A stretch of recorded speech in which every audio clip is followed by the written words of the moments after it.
welcome to Centre Court. All thanks to Lapine Funerals, supporting women in sport for over 125 years. Sharni Layton, my defensive teammate, my former defensive teammate, welcome to you. That's me defending you. Nice lean. Thank I'm not you. sure that lean would really work these days, just saying. I'm definitely retired. Things have been heating up and it's so exciting that we're now heading into the finals. Let's take a look at the Suncorp Super Netball ladder because we now have our final four, and who would have thought the Magpies got enough bonus points and that win against the VIXENS to sneak their way into the semi-finals. Can you actually believe it, Bianca? Like, I backed the Magpies in, but I didn't actually think that they were going to do it. But I think if those games had been the other way round, if the Giants had played on the Saturday, Magpies played on the Saturday and the Giants had to chase it down, I think it would have been different. Oh, yeah, well, I didn't think that the Giants realised that the Magpies were going to play so well, and probably that the VIXENS weren't going to play as well. Which is fair enough. They haven't been that good all year. One game we're going to focus on quickly to start with is Giants taking on the Fever. Now, the Giants did get the win by 10 goals, but the problem for the Giants was they only got 2 bonus points, and they only actually won 2 quarters. They just didn't put their foot down enough, did they? No, and it just wasn't smart enough from them, unfortunately. I think it was an emotional start with Kim Green. Yes.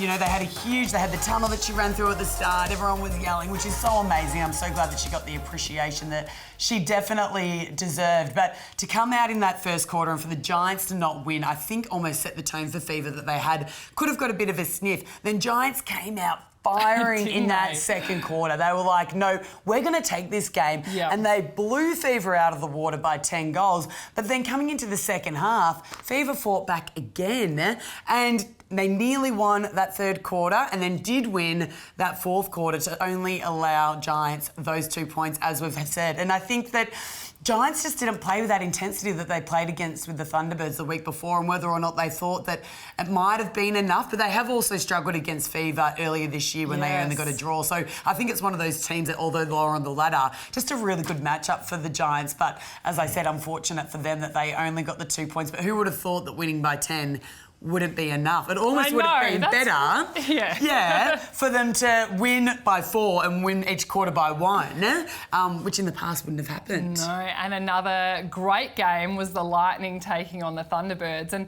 the Thunderbirds had a great start, but that was pretty much it, unfortunately, for the Thunderbirds. The Lightning really turned it on and they were on fire. They shot at 89% for the game compared to 74%. Thunderbirds really struggled to find another shooter to support Maria Folau after all of their knee injuries.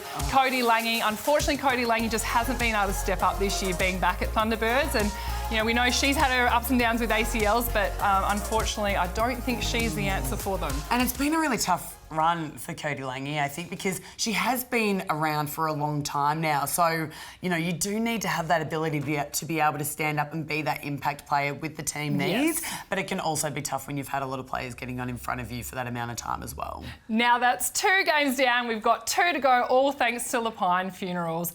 We need to take a look at the Swifts taking on the FIREBIRDS because it was a surprising result. Even though the Swifts got the win by 1 goal, the FIREBIRDS came to play. They did, but it also just shows that Swifts haven't been in the best form of late. And a controversial finish, Bianca, where captain Gabby Simpson went offside. Was she pushed? Was she not? It's up to the umpire, I guess, but it wasn't called. And if they had got that goal, then the FIREBIRDS would have won, but it went down the other end as it does in netball. They scored quickly and the Swifts were really lucky to get that win. But I think the most surprising thing for me during the game was the starting lineup that Bryony Akel started with. So she had Katrina Rores, who started in goalkeeper, Sarah Cloud goal defence, and Maddie Turner in wing defence. And I just think, from my personal opinion, because I'm a coach and all. Of course you are.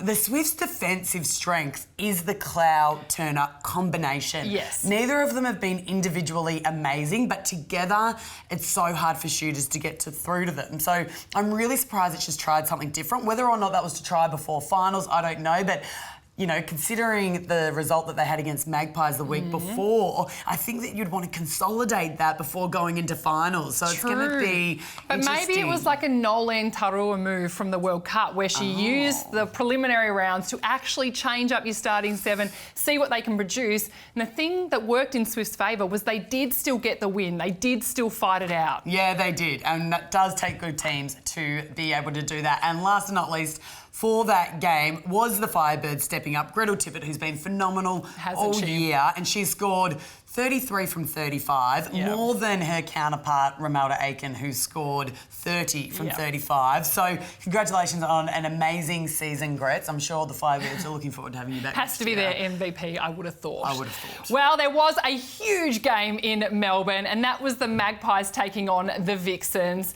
Sharni, I didn't know how this one was going to go. I thought the Vixens might get there in the end, but the Magpies were unbelievable. Yeah, you could tell that they were playing in a grand final. Every quarter was like a match. I was courtside and I just couldn't believe the intensity. And for the first time ever, Magpies had a solid crowd there that were loud and cheering them on, which I seriously think helped them. Oh, it is. And this bonus point system, I've never been more intrigued and interested as a fan watching the game, because every single quarter you just wanted to see what the result was going to be. It was not just about the end of the game. Absolutely. And from my own personal experience in playing in it, it's just, you know, to be able to have a full game at 60 minutes, I thought they might have dropped off at the end of the game, which they did a little bit. They had to win by 7. The Vixens got within 8 and everyone on the sideline was just chewing their nails, and then they managed to push it out again to get that win. And, you know, it was like they had already won the premiership winning that game. So I just think, did they celebrate too early or can they maintain that? Ooh, and we know it was a quiet game from Kate Maloney and Lizzie Watson, the 2 Vixens leaders.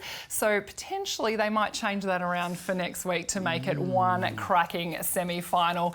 It's now time for us to set the agenda, all thanks to Lapine Funerals, supporting women in sport for over 125 years.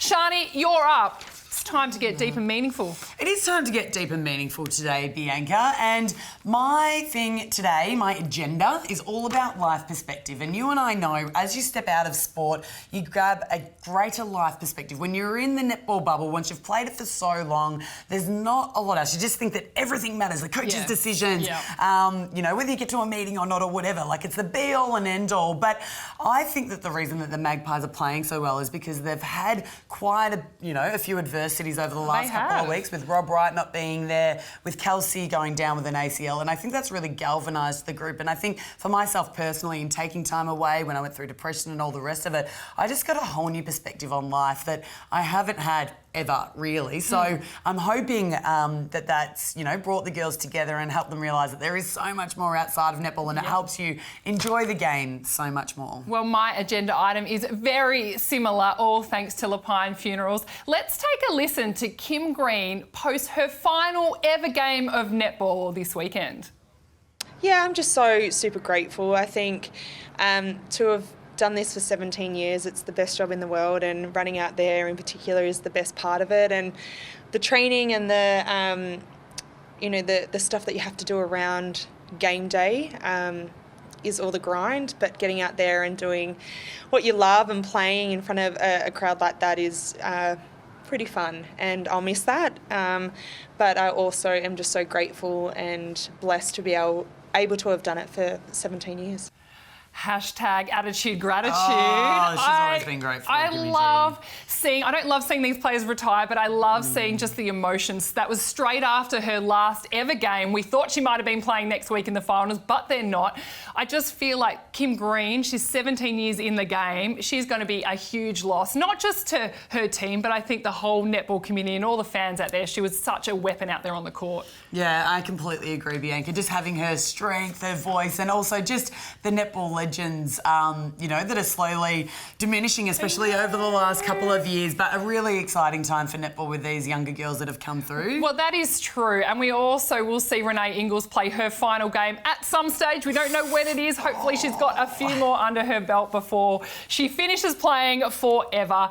Sharni, you've been at me since we started this show have, that you but I wanted always in am. a new segment. You kept telling me that you've got these ideas. So now it's over to you for Leader of the Week. Yes, thank you, Bianca. You're right. I have been hounding you because I love a good leader. And so for me, Leader of the Week, I know we're banging on about the Magpies at the moment, but I think it's okay because they were so... They were so good. Fair, but they weren't great at the start of the year, let's be honest, and now they are. So there's been a huge turnaround. Everyone's been banging on about Nat Medhurst, about Ash Brazel. But for me, the Leader of the Week is their captain, Geva Mentor, because for me, what a real leader does is, A, they have a good performance themselves. They don't have to be amazing, but, you know, they need to be able to beat their player, which she definitely did on the weekend. But they also get their players up and about to play well around them. And Magpies were just so phenomenal, every single one of them out on the court on the weekend. And it's the calmness that she brings in a huddle. It's the words that she brings to make them go out and do the right thing. She knows what tone to use at what stage and how to get the best out of her players. And that's what a real leader is all about. It's not about being the best. The best player isn't always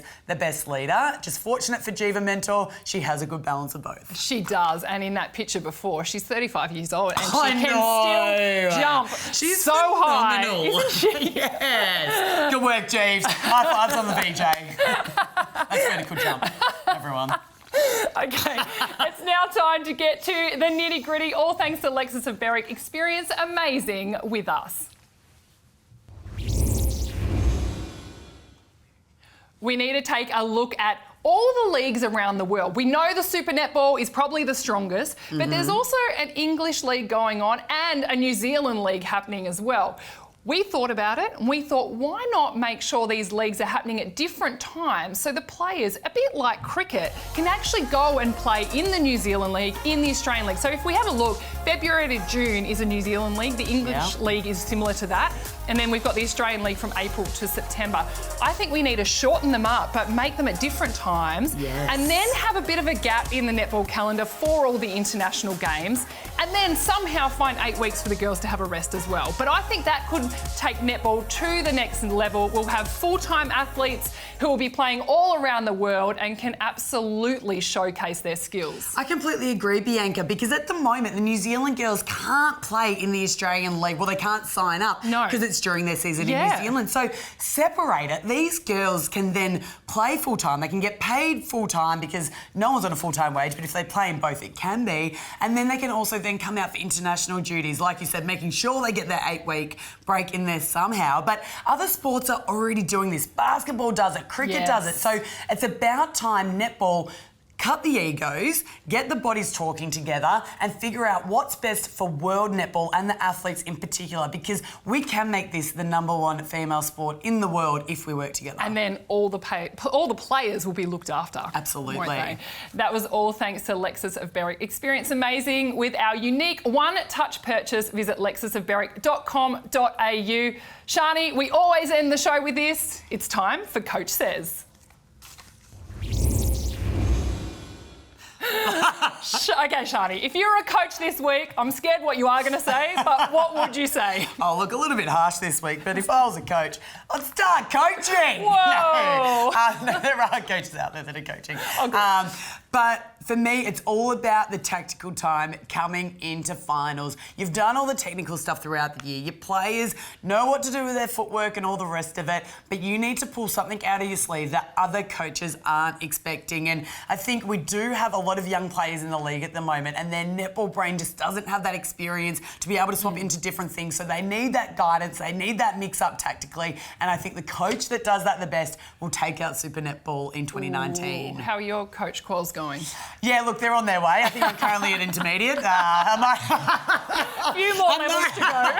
But, you know, give me a few years and I'll be right up there. So take my advice. Well, Shans, if I was a coach this week, I would be spending some time at training getting ready for extra time. We have seen 6 draws so far this season because there is no extra time during the season. Yeah. We're now in finals and guess what? We're going to see extra time, I think. Even this week, I'm thinking the Magpies taking on the VIXENS could potentially go into extra time. So you want to tactically be able to have a game plan around what happens if that happens. So if I was a coach, I for sure would be making sure that you spend a bit of time on it training for that. Have you done that in training? Have you had a coach that's taken you through what happens in extra time? Yeah, absolutely we have. So, but it's just, it is important to do it so that you can come in, focus, and you know how it works. Yes. And let's take a look at the games. Lightning taking on the Swifts. Which way is that one going to go? I think it's got to go towards the Lightning. Swifts do match up well against them, but at a home stadium, I think Lightning are just going to bolt through. And I think the next one we're going to fight over, VIXENS taking on the Magpies at the State Netball Hockey Centre, which is intriguing in itself that there's only going to be 3,000 people there. I'm going to go the VIXENS. Did you say Magpies? VIXENS. Oh, I thought you said Magpies. No, I said VIXENS. Centre Court is all thanks to Lapine Funerals, supporting women in sport for over 125 years. Shans, I cannot wait for this weekend. It's going to be so exciting. It's going to be so exciting. And guess what? We're going to be back next week to wrap it all up. Magpies.